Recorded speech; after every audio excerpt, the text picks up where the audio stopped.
Hi friends, मी जान्हवी आणि स्वाद आणि बरंच काही या माझ्या चॅनलमध्ये तुमचं खूप खूप स्वागत। तर आज मी खूप अशी झणझणीत आणि चमचमीत अशी वांग्याची आणि पावट्याची भाजी तुमच्याशी शेअर करणार आहे। खूपच झटपट होते आणि तेवढीच टेस्टी होते। खूप कमी साहित्यात ही भाजी होते। तर चला तर आपण ही रेसिपी करायला सुरुवात करूया। तर सर्वात प्रथम इथे मी पावटे हे सोलून घेतलेले आहेत आणि हे पावटे हे देशी पावटे आहेत। हे अगदी आकाराने छोटे असतात आणि तेवढेच ते टेस्टी असतात। याला चुनेला पावटाही म्हणतात।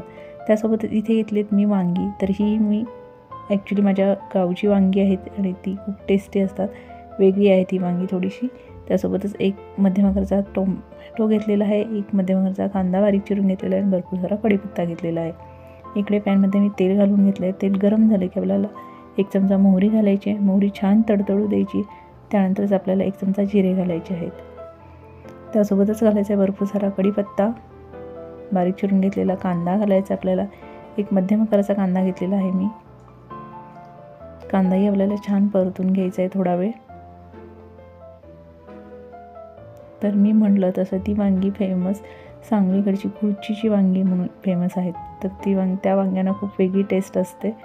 तर यावेळी म्हटलं चला वांगी आणि पावटा एकत्र होतं तर मला खूप दिवसाची ती करायची इच्छा होती। ती भाजी मी तुमच्याशी शेअर करते। खूपच मस्त भन्नाट अशा चवीची ही भाजी होते। तुम्ही करून बघा तुम्हाला जर आवडत असेल तर। कांदा थोडा वेळ छान परतल्यानंतर इथे मी पाव चमचा हळद घातली आहे, पाव चमचा हिंग घातला आहे। हिंग आणि हळद घालायला विसरायचं नाही। चवीनुसार थोडंसं मीठ घातलं आहे मी कांद्याला शिजण्यासाठी, कारण की आपण आता त्यामध्ये पावटेही घालणार आहे आणि टोमॅटोही घालणार आहे। तर ते छान शिजण्यासाठी लवकर मी आत्ताच थोडंसं मीठ ॲड केलेलं आहे। तर पावटे स्वच्छ धुवून घेतले मी आणि नंतर यामध्ये घालून घेत आहे। हे जे रेग्युलर पावटे येतात ते पावटे नाही आहेत। हा पावटा छोटासा असतो, चवीला असतो, आकाराने छोट्या छोट्या शेंगा असतात या पावट्याच्या। खूप अप्रतिम चवीच्या असतात त्या, देशी पावटा म्हणतात त्याला। तर आता टोमॅटोही मी घालून घेतलेला आहे। थोडा वेळ छान परतायचं आणि आपल्याला हे झाकून ठेवायचं, जेणेकरून छान पावटाही शिजला जाईल आणि टोमॅटोही थोडेफार शिजले जातील, म्हणजे जे आरामात नंतर मॅश पण होतील।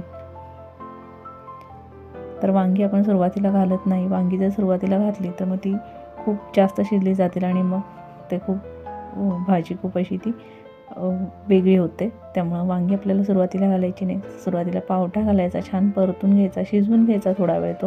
आणि त्यानंतर आता आपण ही जी काही वांगी घेतली होती ती मी मोठ्या आकारामध्ये कट करून घेतलेली आहे। एका वांग्याचे मी 4 काप करून घेतलेले आहे आणि ती स्वच्छ धुवून मी इथं यामध्ये घालून घेतलेली आहे। थोडा वेळ छान परतून घेतलं आणि यामध्ये घालत आहे मी कांदा लसूण मसाला। इथे 3 चमचे मी कांदा लसूण मसाला घातलेला आहे। ही भाजी झणझणीतच छान लागते, त्यामुळे मी कांदा लसूण मसाला थोडा जास्त घातलेला आहे। तर छानपैकी परतून घ्यायचं। तर एक साईडला मी गरम पाणी करायला ठेवलं होतं, तर पाणी आता मी ॲड करणार आहे। भाजी शिजण्याकरता पावटाही शिजला गेला पाहिजे व्यवस्थित, त्यामुळे पाणी थोडंसं जास्त घालत आहे। तुम्हाला रसभाजी करायची असेल तर तुम्ही अगदी जास्त पाणी घातलं तरी चालेल। मी थोडंसं रबरबीत ही भाजी करणार आहे, कारण की मला डब्याला द्यायची होती भाजी, त्यामुळे मी थोडासा रस ठेवलेला आहे, जास्त नाही। तर आता याला आपण झाकून छानपैकी शिजवायचं आहे। 10 मिनिटांनी दाखवत आहे।